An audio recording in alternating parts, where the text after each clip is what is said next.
In Europe, the start of summer is the time for all those outdoor festivities that just aren't possible in the cold and wet of winter. So we've been to the West German town of Ulm to see the kind of event that simply has to be saved for a fine sunny day.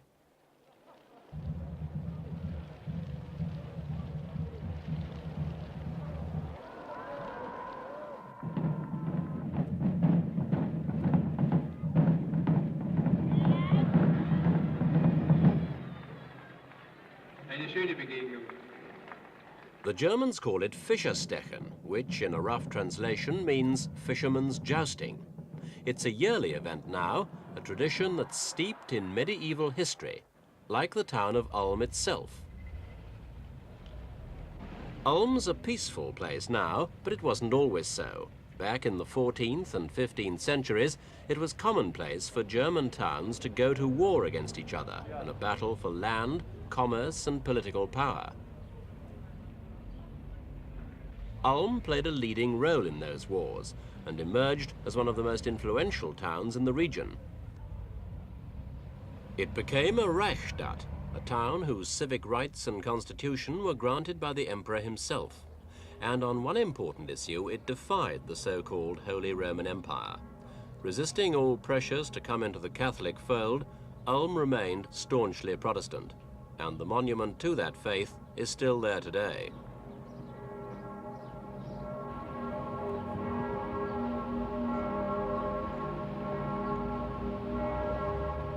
Exactly 600 years ago, Ulm's city fathers decided to rebuild the parish church, and they were determined that the new one should reflect Ulm's status and importance. The foundation stone shows Burgermeister Ludwig Kraft and his wife placing a model of the church on the shoulders of the first master builder, Heinrich Pahler the Younger.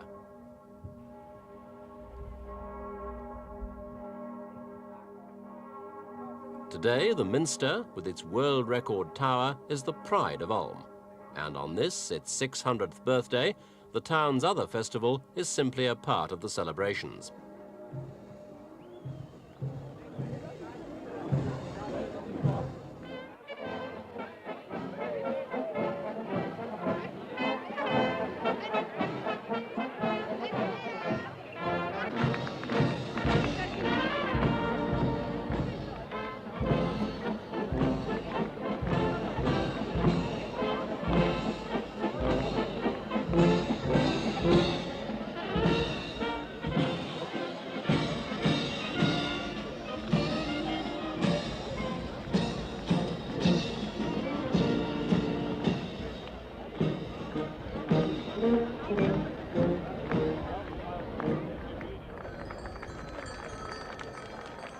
The water festival always starts with a procession. It's been this way since 1438, when Emperor Albrecht II gave the permission for the very first fisherman's tourney. Every so often, the procession stops for a dance, in this case, an 18th century minuet.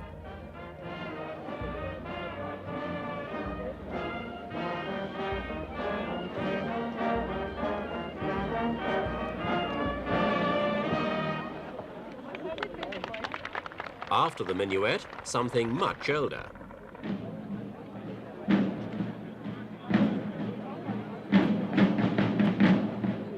The farmer and his wife, traditional figures in the medieval pageant. The harsh staccato rhythms are the unmistakable sound of the Middle Ages.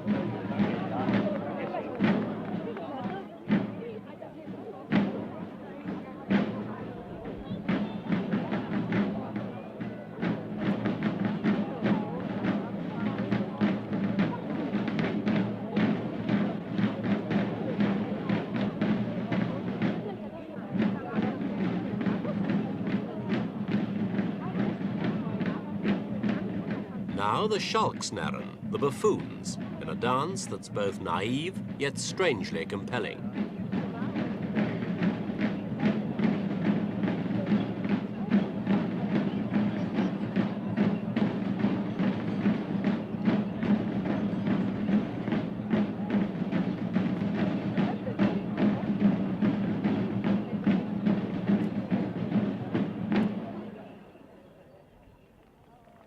The dances last up to 3 hours.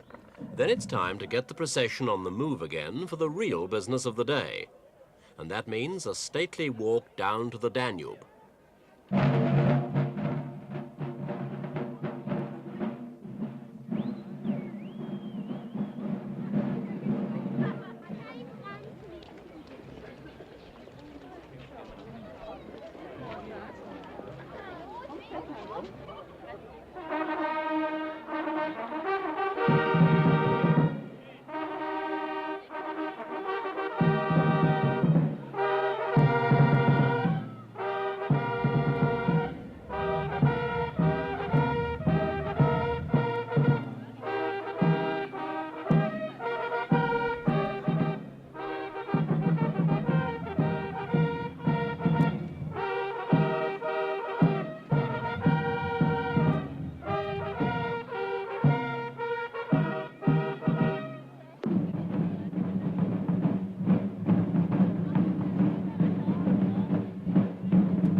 First to fight are the Schalksnarren, and though they may be buffoons, they need skill to stay dry.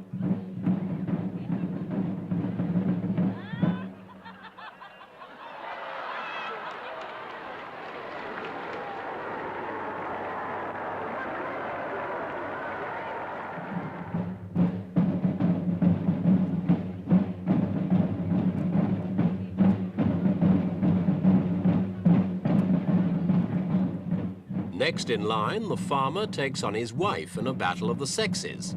Or is it?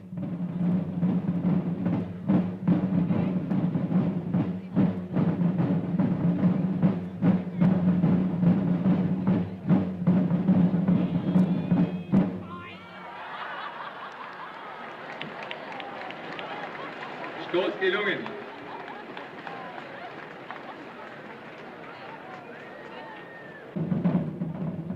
Now legend gets a rerun as Swiss hero William Tell once again meets Gessler, the Austrian tyrant.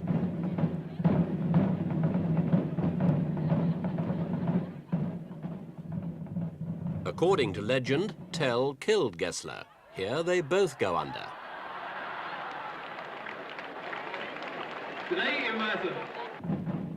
Now Faust, the man who sold his soul to the devil, Mephistopheles.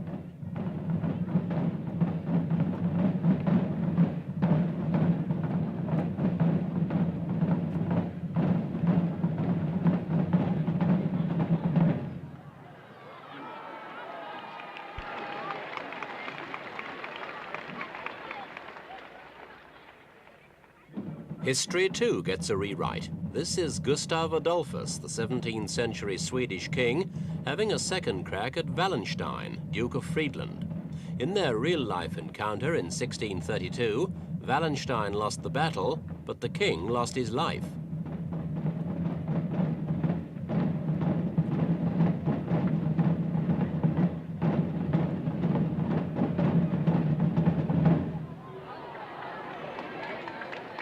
In Lotto, meine Herren, wie wir es von Wallenstein nicht anders gewöhnt sind.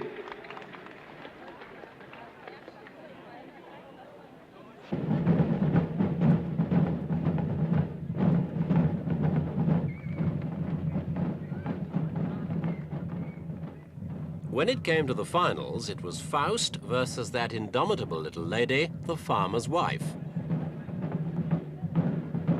Was machen die beiden? Die Brüderin seziert sich.